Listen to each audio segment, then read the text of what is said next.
So far we've been looking at static loading in tension joints. How about if I have a fatigue loading of tension joints? We are going to use the fatigue method that we have learned in chapter 6 in Intro to Machine Design. And we are going to be looking at a distribution of typical bolt failures. And we find that 15% of the time is going to be under the head, 20% of the time at the end of the thread, but 65% in the thread at the nut face. Fatigue stress concentration factors for threads and fillets are given here in table 8.16 as the KF. It depends on the grade from 0 to 2 and from 4 to 8.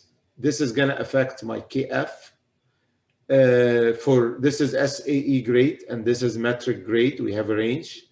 So under the fillet, KF is 2.1 to 2.3. At the cut threads, I have 2.8 to 3.8, and for rolled threads, it ranges from 2.2 to 3.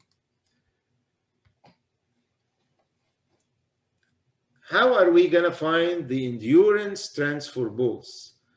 Good news is bolts are standardized, so endurance strengths are known by experimentation, and that includes all the modifiers. So I do not have to use Ka, Kb, Kc, Kd, Ke like we did when we did fatigue, but I'm simply going to resort to these known values of the endurance strengths for bolts. If you look at table 8.17, it says here fully corrected endurance strength for bolts and screws with rolled threads.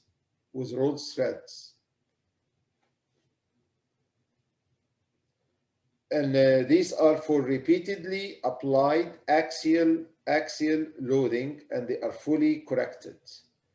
So based on the grade or class and a size range, I'm going to see here the endurance limit, endurance strengths reported for both the uniform standards, and the metric standards. So we have them here in Pascal as well as KPSI, depending on the grade, depending on the unit, on the system that you are using to define or identify the material that is used. Fatigue stress concentration factor is also included as a reducer of the endurance strength. So also, if I'm going to be using table 8.17, I do not have to worry about KF. The effect of KF is already included in these endurance strengths that is being calculated. So I should not apply a fatigue concentration factor, which makes things easier. So the chapter 6 method can be used for cut threads. So these are for rolled threads. Table 8.17 is for rolled threads. With an external load on a per bolt basis fluctuating between P minimum and P maximum, how is this going to affect the force in the bolt? Remember, there is the preload that is not changing.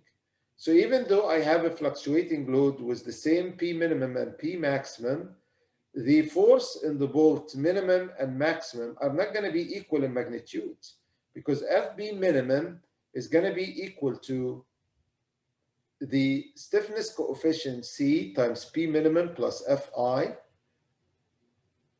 for the minimum, while the maximum is going to be C P max plus Fi. So you see Fi is added to both the minimum and the maximum. So I end up with an FB minimum and FB maximum that are not equal in magnitude, even if P minimum had the same magnitude as P maximum. To characterize fluctuating stresses, we use the alternating stress and the mid-range stress. So I'm going to do that here using the FB minimum and FB maximum.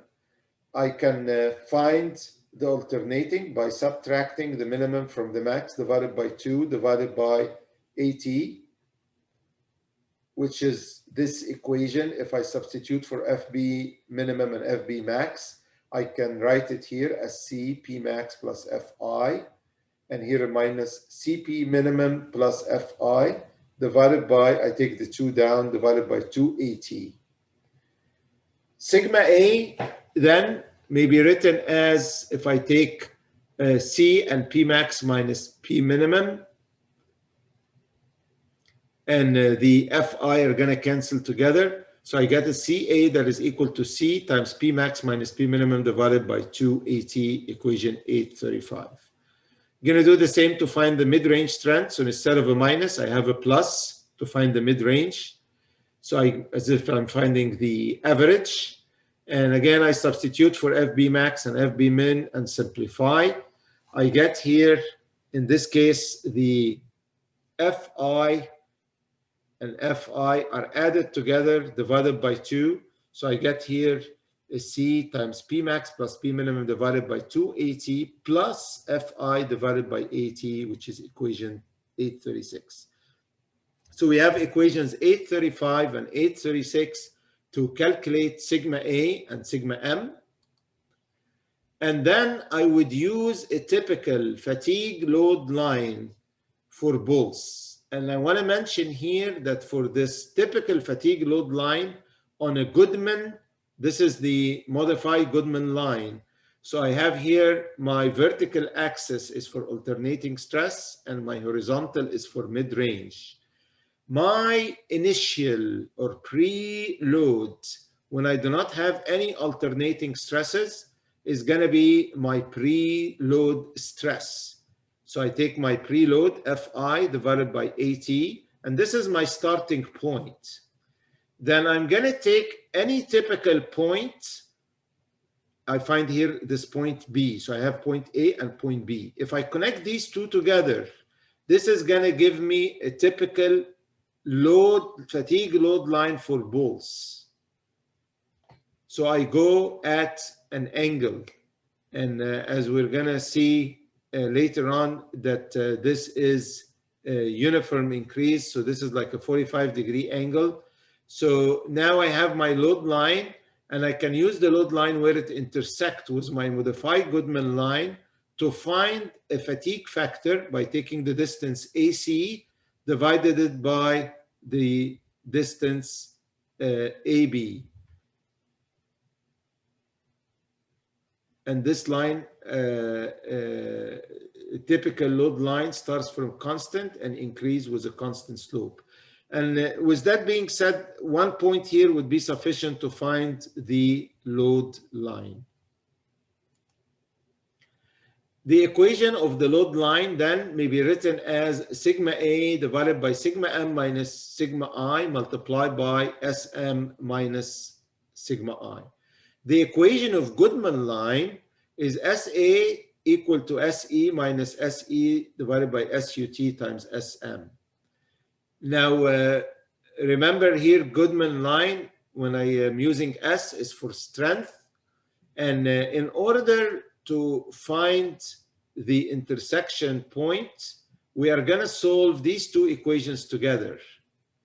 Solve these two to find SA. So I find here the alternating stress by solving A and B together. So knowing SA, I can find a fatigue factor by taking SA divided by sigma A, the alternating stress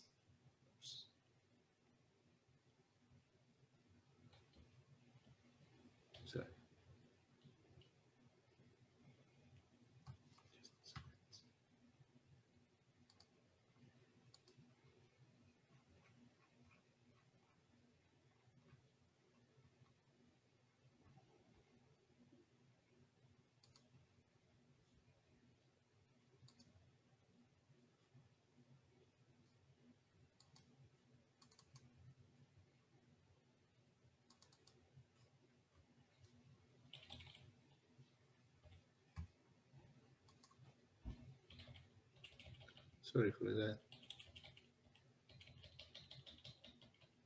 Okay. So the alternating stress equation 835, if I take this and divide it by, I'm sorry, take the SA divided by sigma A, which I got from equation 835, that would give me the design factor. So basically, if I substitute equation 835 here, substitute what I got for SA from equation 8, from this equation C. So I take what I got for SA from equation C and divided by sigma A, we get here equation 838. So basically when I divided by sigma A, so I got rid of sigma A here and sigma A here, and I got here SUT sigma A.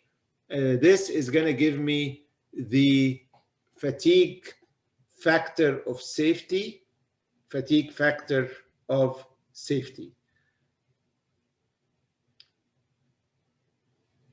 And this uses sigma I, the preload, sigma M, the mid-range, and sigma A, the alternating stress. Of course, you can also use other failure curves, follow the same approach, but using Goodman criteria is enough for our purposes. How about if we have a special case of a repeated load? So many times we have a bolted joints that often experience a repeated load. So this is a special case where the external load fluctuates from between 0 and P max. So I don't have a P minimum, in this case is going to be 0. So basically I can use that to simplify equations 835 and 836. So I'm going to get for sigma A and sigma M. So I'm going to get 839, equation 839 and 840, where sigma A is simply Cp divided by 2At.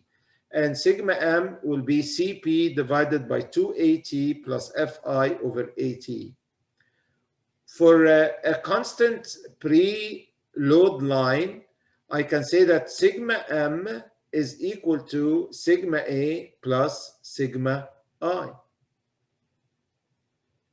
So the mid-range here would be the initial plus the alternating. And the load line has a slope of unity for repeated load case. So the slope of unity, or this 45-degree angle, is for repeated load case.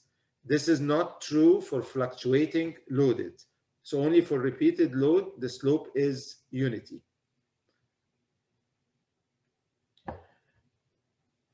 When we intersect the load line equation with the failure curve, we get at the intersection coordinate this ultimate alternating strength, SA.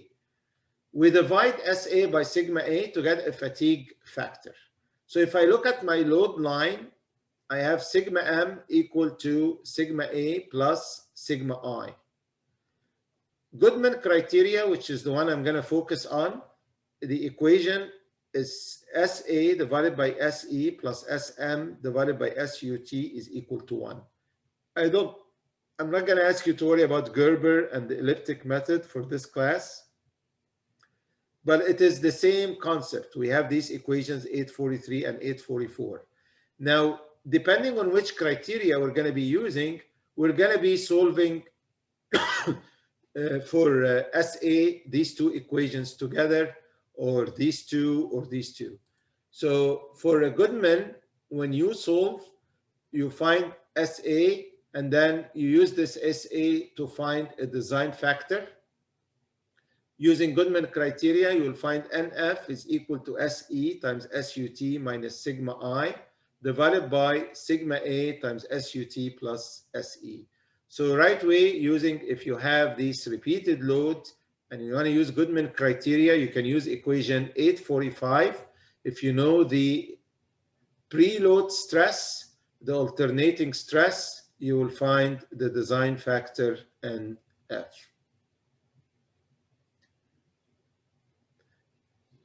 of course, you're going to need the endurance strength and the ultimate strength as well. And again, I would ask you to focus on Goodman, but should you want to use Gerber or use the ASME elliptic, you'll be using equations 846 and 847. For convenience, and these further reductions are for Goodman, sigma A and SI can be, and sigma I can be substituted into any fatigue factor of safety equations.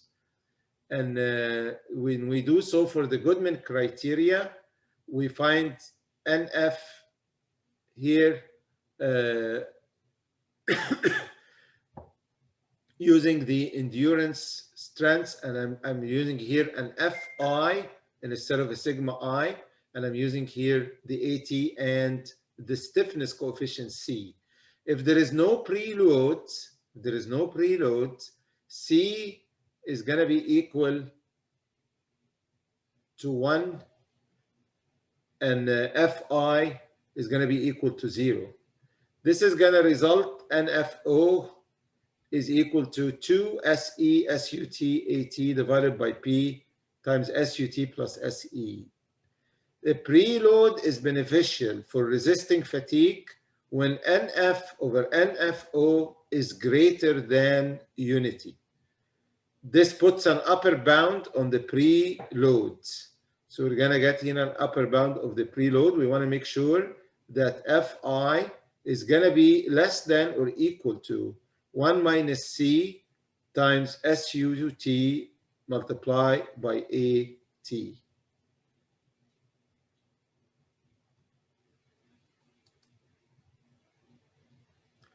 As always, when I'm using Goodman criteria, I need to check for a static yield.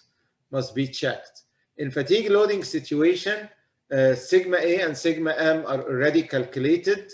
It may be convenient to use the conservative method by saying like sigma max is simply sigma M plus sigma A, and then calculate the yield design factor by using the proof strength divided by sigma max approximated, which is equal to sigma M plus sigma A. So this is equivalent, like to write this in terms of stiffness coefficient, P and Fi. We can get equation 828 using here SP divided by sigma B, where sigma B is the stress in the volt, is equal to the volt load, including the preload and the share from the external load divided by AT. And if you simplify that, I get SP AT divided by CP plus Fi, which is equation 828.